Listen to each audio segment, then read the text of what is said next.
Bienvenidos a una nueva emisión de Charlas de Vestuario. Nos espera una nueva historia.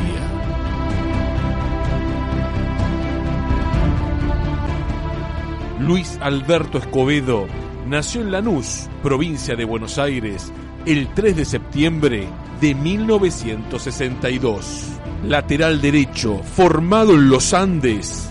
En abril de 1982, su vida cambió para siempre, combatiendo en la guerra del Atlántico Sur. A pesar de volver con pie de trinchera, completó una larga trayectoria, vistiendo las camisetas del Mil Rayitas, Racing de Córdoba, Vélez Sarsfield, Colón de Santa Fe y el Club Atlético Temperley. Hoy, en las charlas de vestuario de Abrí la Cancha, Luis Escobedo, soldado y combatiente. Luis, te saluda Carlos Zaira junto a Nebuen Ríos desde Radiográfica. ¿Cómo estás? ¿Qué tal? ¿Cómo te va? Qué memoria, ¿eh? Qué linda memoria. Vos sabés que tengo todavía el recuerdo de aquel Vélez, ¿no? Con Basile como técnico, que había llegado Juan Gilberto Funes, Carlos Isquia, el propio Ricardo Gareca, y que no tuvo tal vez la trascendencia. El Pato, claro. Filiol, Mancuso, el Cholo Simeone. Un equipazo, Luis. Un equipazo. Era como un seleccionado, ¿verdad? Y no tuvieron tal vez en la segunda rueda, ahí se estabilizó el equipo, lo recuerdo bien. Así es, cuando vino el Bambino Veira. Pero qué equipazo del cual fuiste parte, ¿eh? Impresionante. Sí, la verdad que fue el mejor plantel así a nivel figuras que en el cual participé. Era como un seleccionado. Uh-huh. Ahora, nos vamos a meter en esta historia, que es la historia tuya con el fútbol, Luis. Es la historia con el fútbol, que es lo que nos interesa a nosotros, pero nos vamos a meter también de lleno en el recuerdo de Malvinas. La primera pregunta que siempre hacemos tiene que ver con tu infancia, con tus sueños de fútbol. Contanos cómo eran, Luis. Mirá, yo soy santiagueño, a los 5 años vinimos acá a Buenos Aires y me trajo mi familia. Nos radicamos ahí en Ingeniero Burgi, ahí cerca de Puente La Noria. Mi casa estaba pegada, era a 5 metros de una cancha de fútbol. Así que amanecía y me iba a la cancha y era oscuro y me crié en una cancha. Nosotros éramos un equipito de barrio que los Andes agarró y nos pidió si podíamos representarlo a ellos.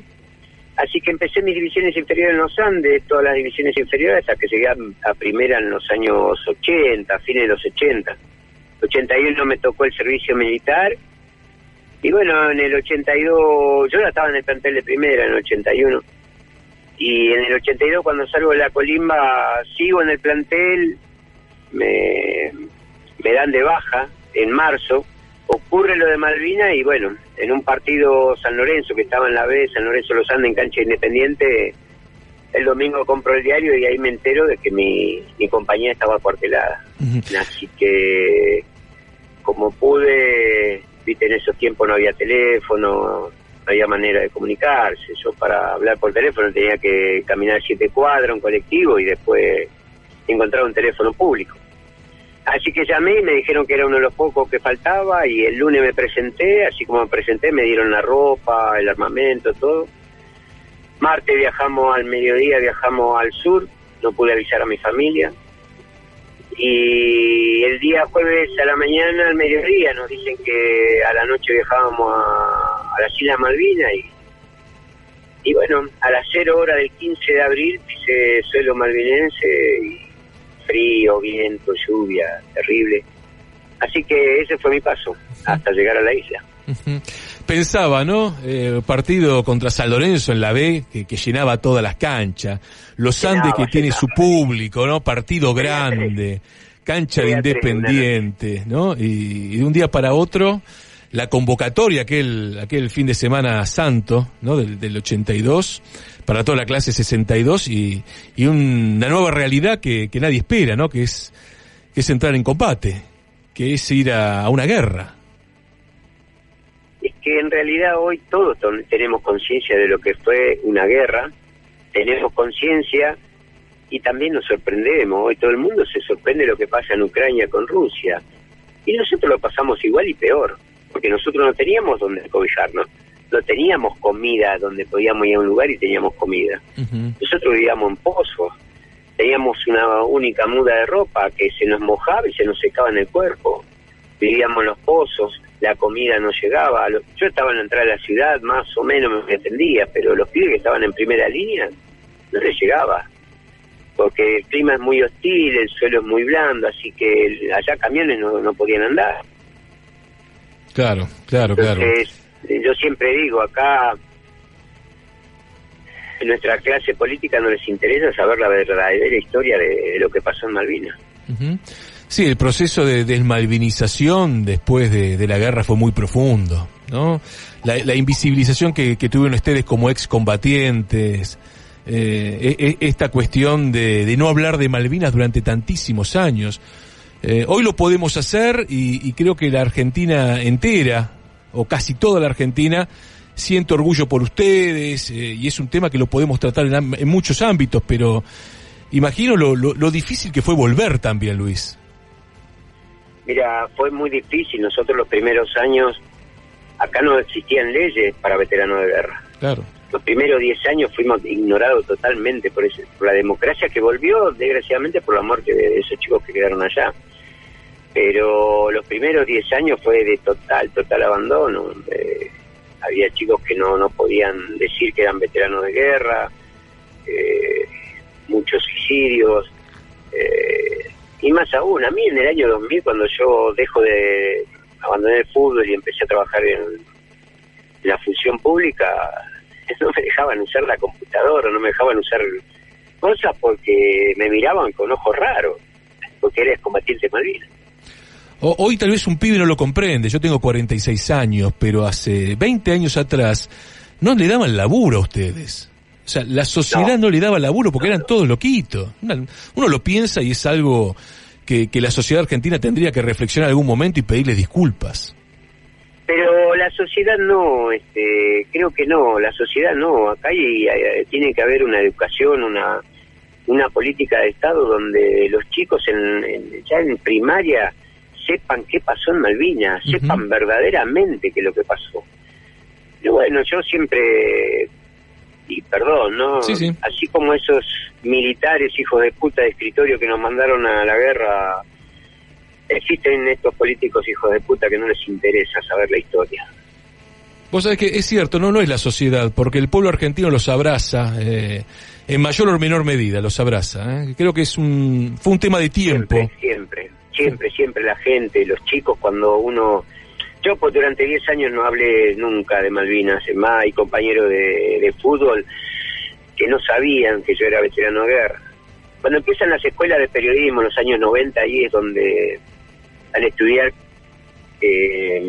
había un jugador de fútbol que era excombatiente de Malvinas, y bueno, ahí se empezó a conocer la historia y ahí es donde yo comprendí que dije, soy una persona pública, ¿cómo no voy a hablar? Si yo no hablo, no habla nadie se entera de lo que pasó en Malvinas, es muy difícil. Y así, ahí empecé a hablar. Te llevo a Malvinas, pero desde otro lugar, porque mientras ustedes combatían en aquel junio del 82, se disputaba el campeonato nacional de primera división, San Lorenzo estaba en la B y ganaba los partidos y arrasaba las canchas, y también estaba el Mundial de Fútbol. No sé, Luis, si tuviste la oportunidad de hablar con algún jugador. Tuve la posibilidad de hablar con 2 o 3 muchachos. Sí. Una vez también habló, creo que el Diego también, y varios muchachos hablaron desde su punto de vista. Lo que pasa es que no tenemos que retrotraer a esos tiempos, había un solo canal de televisión, no había noticias, no se sabe tanto como hoy de esto, de lo que está pasando ahí en Croacia, que lo sabe todo el mundo, sabe un montón de cosas. Los muchachos pensaron que lo mejor era ir al Mundial, y viste, qué sé yo los comprendo, pero acá se jugaba la B, la A, la vida era normal acá, y nuestra selección argentina viajó a jugar un Mundial. mientras pibes de 18, 19 años morían en Malvinas.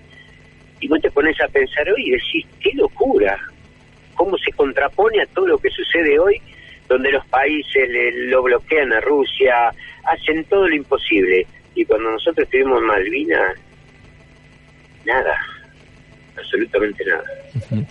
Te escuchaba acá, Luis, cuando decías, ¿no?, que durante muchos años tus compañeros no sabían que habías sido combatiente, pero claro, volviste al club, terminó la guerra, volviste al continente. No, yo abandoné el fútbol un tiempo. Sí, yo cuando vine no vine bien. Por lo que me cuenta el médico del Club Los Andes, mis amigos, yo no estaba bien. Yo lo único que vine, es decir, a ver, nosotros fuimos pibes de 18 años, no 18 años de hoy, 18 años de ir a un cine, de estudiar y nada más, no teníamos celulares, no teníamos nada, un solo canal o dos de televisión que veíamos, y en cuestión de horas y de bombazos nos tuvimos que hacer hombres, entonces no estábamos preparados. Así que cuando yo vine, lo único que quería era trabajar para sacar a mis viejos de ahí, de un lugar que donde cada vez que caían 3 gotas nos inundábamos y perdíamos todo. Entonces no quería jugar más al fútbol. Pero bueno, ocurrió algo inédito que mi viejo me hinchó tanto, me dice, vamos a ver San Lorenzo Los Andes en cancha de Vélez, segunda rueda. Gana San Lorenzo y ahí me salió un poquito ese gustito y yo no había ido al club, no había vuelto al club. Así que en la semana volví al club y lo mío fue una vorágine, fue algo que no se puede creer. Me fui, empecé a entrenar y a los 15 días ya me pusieron en primera. Mirá que 15, 20 días me pusieron en primera. Qué inédito, ¿no? Porque estás hablando de los Andes, una camiseta pesascenso, vos venías de una guerra, mal alimentado, con todo lo que imagino también que tenías en la cabeza, y llegar a primera división. Pero te decía, tus compañeros, por conocerte del club, me imagino que te preguntaron, que se interiorizaron, que te contuvieron también. No, porque yo no hablaba. Mirá. No, los primeros años no hablaba. Sabían mis amigos, más íntimos, los pibes de los Andes, José Tiburcio Cerrizuela, que es como mi hermano, que nos criamos. Ellos sí sabían, pero no me preguntaban, yo no hablaba, muchos años no hablé, hasta que, como te decía, en las escuelas de periodismo ahí recién se enteraron de que había un futbolista que había ido a Malvinas, y entonces ahí más o menos empecé a hablar, pero si no los primeros años no hablaba. Uh-huh. Bueno, te decía que abandoné el fútbol y después, por esas cuestiones de la vida, ese gustito volví, y bueno, fue lo mejor que me pudo haber pasado. La cabecita, ¿no? Y, viste, ¿sabés lo que pasa? Que un vestuario de fútbol son 10 psicólogos juntos. Porque en un vestuario tenés un montón de personalidades, un montón de clases sociales, un montón de pensamientos. Tenés 10 millones de cosas, pero vos salís a una cancha y estamos todos juntos. Todo, yo digo siempre que lo que me pasó a mí en el fútbol, la vivencia del fútbol me ayudó muchísimo allá en Malvinas. Y lo que yo viví en Malvinas me ayudó mucho a mí después a poder superar o enfrentar en cuestiones de fútbol, en la alta categoría, donde las presiones son altas. Bueno, me pasó eso. Uh-huh. Estamos hablando con Luis Alejandro Escobedo, aquel lateral con una enorme trayectoria. Ahí nos vamos a meter en esa historia también, porque tuviste tu carrera futbolística. No solamente sos un excombatiente. Jugaste 15 años en primera división. Y pensaba en los Andes, que a ustedes el ascenso se les quedó ahí en aquella final con Chacarita, que bueno, se le recuerda el escándalo, pero se quedaron ahí del ascenso a primera división. Vos imaginate que eso suceda hoy. No, imposible. Imagínate que las dos hinchadas se enfrenten adentro de la cancha, que entre la policía montada y que los policías con los caballos choquen a la gente y que le claven palazos a los caballos, caigan, y esas cosas existieron en ese momento. Hoy sabés lo que sería, daría vuelta al mundo. No, los sables desenvainados de la montada, ¿no? Exactamente, sí. Qué final. Terrible. Y el fútbol te lleva después a Belgrano de Córdoba, un grande del fútbol cordobés. ¿no? Otro equipazo, con Villarreal, Mateloto, Ballarino, Celis. No, había un equipo, Blasón, el goleador, era un equipazo. Pero en esos tiempos la mayoría de los equipos tenían buenos equipos. El fútbol argentino, que esos 80 podía contener todavía a los buenos jugadores sin que se vayan al exterior. Te dirigió el negro Marcheta. Más que ir a Colombia no te ibas. Claro, era Chile o Colombia. Yo jugué, a los 3 meses me vinieron a buscar de algunos equipos. Además los equipos, los clubes no te daban.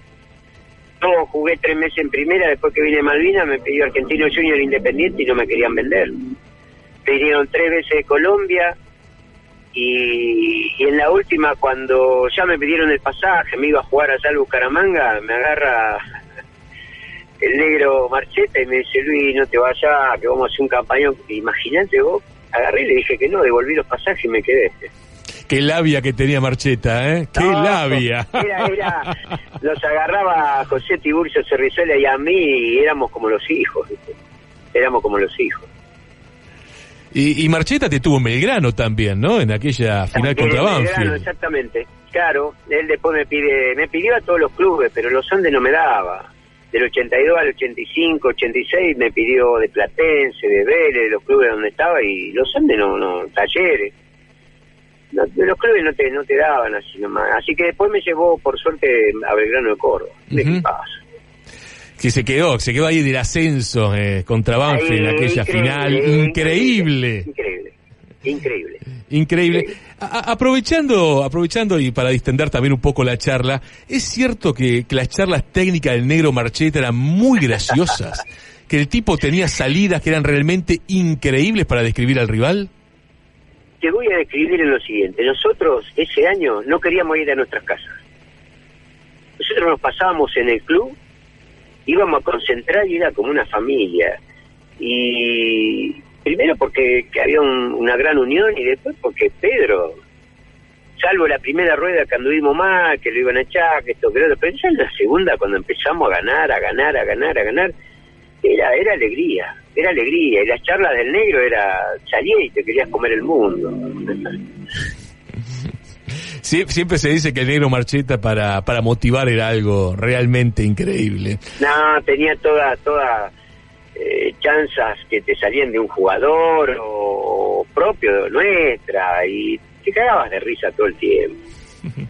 Y después llegó la primera división, ¿no? La posibilidad de jugar en primera en Racing de Córdoba, con todo el problema del promedio, pero imagino que, a ver, en la carrera de uno, llegar a ser jugador de primera división era un logro. Sí, mirá, se da lo de Racing de Córdoba porque yo venía a Mandillú de Corrientes y fui a Belgrano a buscar mi pase, y si lo encuentro cuando bajo del micro en una plaza a José Tiburcio Cerrizuela.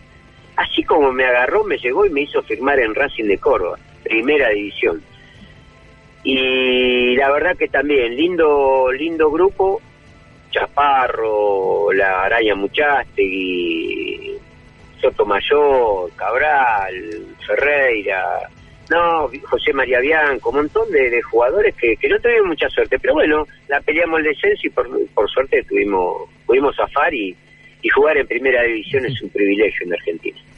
Y pensaba que jugaste primera división teniendo pie de trinchera, ¿no? Como algo que te quedó de Malvinas. Vos sabés que los últimos años fueron muy, muy duros para mí, porque terminaban los primeros tiempos y más en invierno. No veía la hora de que termine el partido, el primer tiempo, para ir al vestuario, correr, me sacaba las vendas y me tenía que masajear porque era terrible. Cuando llega el invierno ahora, la verdad que sufro bastante. Uh-huh. Bueno, recordemos que el pie de trinchera es una enfermedad que llega de tanta humedad, tanto piso húmedo, mojado durante tanto tiempo que estuviste en las islas. Así es, sí. Digo, uno piensa a qué te fuiste sobreponiendo, ¿no? No solamente en cierto punto al dolor de haber estado en un lugar tan poco grato como es una guerra, sino que en tu carrera profesional, que es con los pies, que fue con los pies, mejor dicho, bueno, te tienes que sobreponer también al pie de trinchera, Luis. Sí, por eso te decía que los últimos años lo sufrí bastante, lo sufro ahora, pero bueno, ya, si bien te digo la verdad, sigo jugando más que antes, porque juego en el Senior de los Andes, de Independiente, de Alboy, y en la selección argentina Super Senior también. Pero yo, la verdad que soy un privilegiado. Yo, la verdad que yo miro lo que es mi trayectoria y todo eso. Yo pude jugar al fútbol, ser una persona pública. La verdad que yo no me quejo. Hubo muchachos veteranos de guerra que no pudieron encontrar un trabajo, les costó muchísimo. Muchos no volvieron, muchos volvieron y tomaron la drástica decisión de suicidarse. Por eso yo digo que ojalá en algún momento haya una posibilidad para que el argentino sepa lo que pasó con los pibes de Malvinas. ¿Es una decisión política esta cuestión de, bueno, discutamos Malvinas también desde otro lugar? Porque, a ver, homenajes, lógico. En los últimos años, homenajes se hicieron los que no se hicieron durante tal vez los primeros 20, 30 años. Pero, a ver, hubo homenaje donde los presidentes no fueron. Sí, es cierto. ¿Entendés? Es cierto. Tenemos los últimos presidentes y presidenta o la presidente que no fueron al acto. ¿Me entendés? Entonces, hay que cambiar mucho la mentalidad del argentino. Yo creo que si hay una política de Estado para que en las escuelas enseñen lo que fue Malvinas, no es difícil porque la historia está viva. No tienen que esperar a que nosotros sea una generación que ya no está para poder crear que alguien venga a contar lo que nosotros lo podemos contar. Vos podés creer que no haya videos argentinos, que no haya de la guerra, que sea todo solamente inglés. Bueno, convengamos que hubo una gran censura también de lo que era ATC en aquellos días en relación con el material que se enviaba de las islas. No llegaban los videos, claro. No llegaban, porque no querían que sepan cómo estábamos nosotros allá. Yo me acuerdo que escuchaba Radio Colonia en mi pozo y agarraba apenas, ¿viste? Porque tenía un compañero que tenía una radio chiquitita, una estica, ¿te acordás? Sí, claro. y escuchaba la información de Uruguay. Mientras los argentinos ponían, no, le vamos ganando, mentira, nos estaban cagando bombazos. Y los primeros días que decían que se iba a arreglar diplomáticamente, nosotros sabíamos que la flota venía con todo. Vos sabés que mientras te escucho, es difícil dimensionar la idea del miedo, ¿no? Pero ¿cómo yo fue? Sí sé lo que fue el miedo. Por eso mismo, ¿no? Por eso mismo. ¿Cómo convivir durante tanto tiempo con esa sensación tan compleja y tan difícil de transitar, ¿no? Imagínate en un lugar oscuro, 150 soldados durmiendo, y a las 5 de la mañana te despierta una antiaérea, los bombazos, los aviones, no sabes para dónde correr, si gritar por tu vieja, tu viejo, cargar el arma, querer disparar, ¿a quién? A nadie. Sí. Pero bueno, por eso es como te decía, nosotros tuvimos que pasar de ser unos pibes, niños, a adolescentes. Ese 1 de mayo donde atacaron por primera vez, y el 2 de mayo cuando nos enteramos que mueren muchos pibes con el Belgrano. Entonces fueron golpes muy duros, y tuvimos que sobreponernos y ser hombres como sea. Porque el miedo te hace ser hombre. Estamos hablando con Luis Escobedo. Luis, te llevo nuevamente a tu carrera. Algo hablamos al principio. Vélez 89-90. Lo dijiste vos, una selección, un equipo fantástico. Digo, como futbolista formado en el ascenso, cuando llegás al vestuario y está el Pato, está Gareca, que venía de convertir una cantidad... Te voy a sintetizar todo. Yo también ahí tenía varios clubes para ir y me acuerdo el último día en la AFA, se cerraba a las 8 y eran las 8:30, yo estaba dentro de AFA porque quería ir a Vélez. Y los de Racing de Córdoba, que eran los dueños de mi pase, me decían, no, vení que Huracán, vení que Argentino Junior, vení que Estudiantes. No, le digo, me quiero ir a Vélez. Yo sabía que estaban todos esos monstruos. Así que me quedé y firmé después de hora. Mirá. El tema era cómo llegar al vestuario.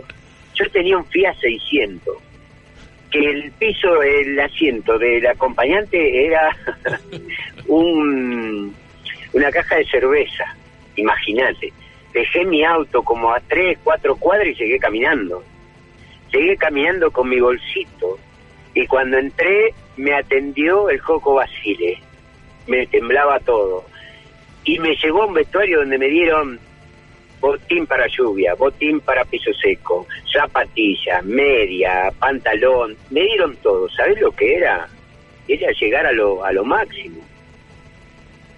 Claro, no, era otro mundo Vélez en aquellos días. Sí. ¿Y cómo era el Cholo Simeone, ese Cholo Simeone de 18 años que vos conociste? Yo concentraba siempre con Carlitos Isquia. Y ya en ese tiempo sabían de lo mío de Malvina, entonces, viste, la gastaba, ¿sabés lo que eran? Y los más vagos eran Adrián Gallego, un chico que jugó en el juvenil. Número 5, jugaba muy bien. Ese con el Cholo Simeone eran los más vagos. Y el Cholo me cargaban, y hubo un par de noches que concentré con ellos, ¿sabes lo que era? Porque en esos tiempos ellos eran pibes también, viste, si bien ya estaban jugando en primera, pero el Cholo y Adrián Gallego, ¿sabés cómo lo hacían enojar al Pato Filot? Porque se quedaban a patearle, le hacían goles, le gritaban y el Pato se volvía loco. Al Flaco Gareca. Estaba Juan Gilberto Funes, con el cual me hice una amistad muy grande. Colochini estaba. No, tuve por suerte un gran plantel de grandes personas. Juan Gilberto Funes, qué carrera tan meteórica y qué final tan triste, ¿no? Porque ¿sabés que ese era como un nene? Todo el mundo como dice un nene, un tipo que lo querías adoptar, con la bestia que era, porque era una bestia, pero era un pibe genial, genial, no te lo puedo describir porque era un pibe genial. Ya verá qué lindo recuerdo, ¿no? Porque van surgiendo los nombres, ¿no? Sí, que un tipo de esos, Colochini, otro muchacho, vengan a Ingeniero Burge al cumpleaños de mi hija, y yo decía, estos tipos, no, viste, y con el tiempo uno se va dando cuenta de la clase de gente que es uno nunca pierde su humildad. Qué lindo lo que contás, ¿no? Porque es la cara B, es lo que no se sabe. Hoy tal vez los futbolistas tienen otro perfil, súper profesionales, pero tal vez mucho más distanciados de los hinchas, de los socios, y vos estás hablando de un Funes, de un Gareca, de un Filiol, que se iban a Budge. Escuchame, te cuento, terminamos en cancha de Boca, empatamos 1-1, Colochini, figura, hizo el gol del empate, esto que el otro, y vinimos Mesía 600, cuando salimos de la cancha, lo guardé lejos, ¿no?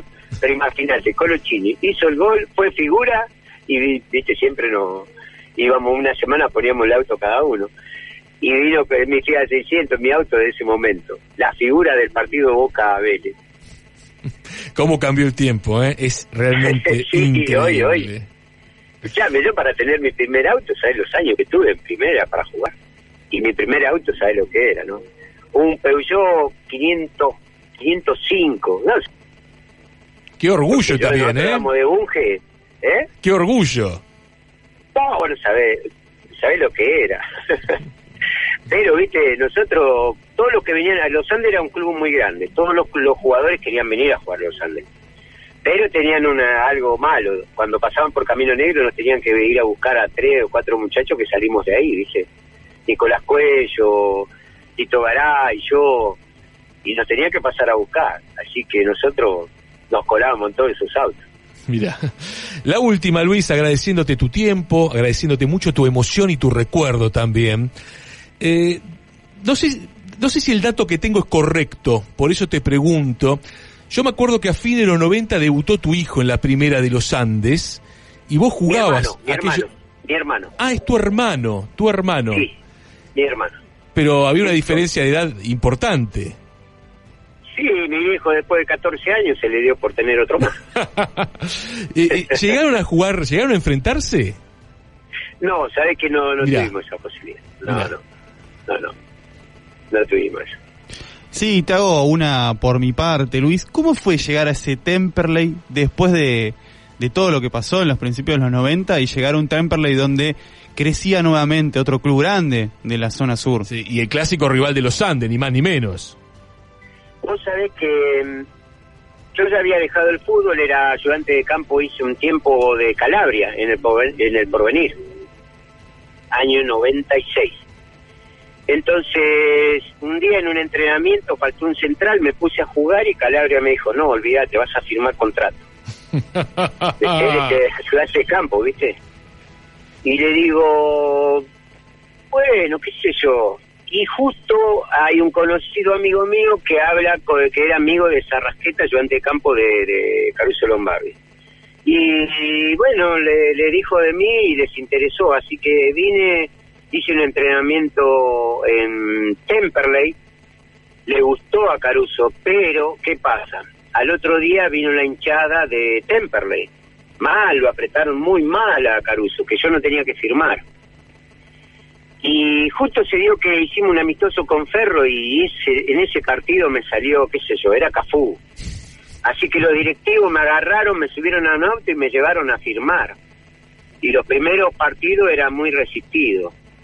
Pero con el paso del tiempo, la verdad que cambió todo, fui capitán. Un día vinieron los de la hinchada y dijeron que de todos los que estaban ahí, me acuerdo las palabras de uno de los tipos que nos vino como una apretadita, dijeron, nosotros había alguien que no queríamos porque era la contra, que esto, que lo otro, y hoy es nuestro. ¿Y sabe qué? Cuando me nombró a mí, viste, me puse contento. Así que jugué en los Andes y en la contra también de Temperley, y donde me trataron también bien. Luis Escobedo, te agradecemos de corazón estos minutos, lo dicho, tu recuerdo, tu emoción para... No, vos sabés que es todo lo contrario, me hiciste recordar muchas cosas. Te juro, me hiciste recordar muchas cosas. Bueno, es la idea también, es la idea, es poder emocionarnos todos. Nosotros preguntamos para escuchar y aprender, Luis, así que te agradecemos de corazón. Bueno, yo soy el agradecido porque de alguna manera nosotros seguimos, o de mi lugar, seguir malvinizando un poco. Y vaya mi agradecimiento a ustedes y mi honra hacia todos aquellos, los 632 que quedaron en Malvinas. Un abrazo gigante, Luis, muchísimas gracias. Abrazo. Ahí pasó Luis Escobedo en las charlas de vestuario de Avila Cancha.